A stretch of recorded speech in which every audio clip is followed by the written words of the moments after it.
జీవులందరూ వెళ్ళిపోతుంటారు ప్రయాణం. చిన్న చిన్న చిన్న చిన్న దివ్యల్లాగా చిన్న చిన్న దీపాలు వెలిగినట్టు వెలుగుతూ వెళ్ళిపోతుంటారు.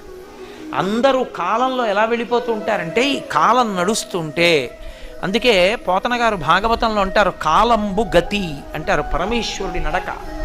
అందులో వెళ్ళిపోతూ ఈ జీవులన్నీ దీపాలు, కొన్ని కోట్ల దీపాలు వెళ్ళినట్టు వెళ్ళిపోతుంటారు. ఇవన్నీ ఎటు పెడతాయంటే అన్నీ దక్షిణానికి వెళ్ళిపోతాయి, అన్నీ దక్షిణ దిక్కుకు ఎడతాయి. ఎందుకు ఎడతాయంటే పాపపుణ్యాలు చేసి అక్కడికి వెళ్ళి భూమిలో కలిసిపోయి మళ్ళీ ఎక్కడో దీపం కింద పుడతాడు, పుట్టి కొంతకాలం ఉండి మళ్ళీ అలా దక్షిణ దిక్కుకు వెళ్ళిపోతాడు, శ్మశానంలోకి వెళ్ళిపోతుంటుంది శరీరం.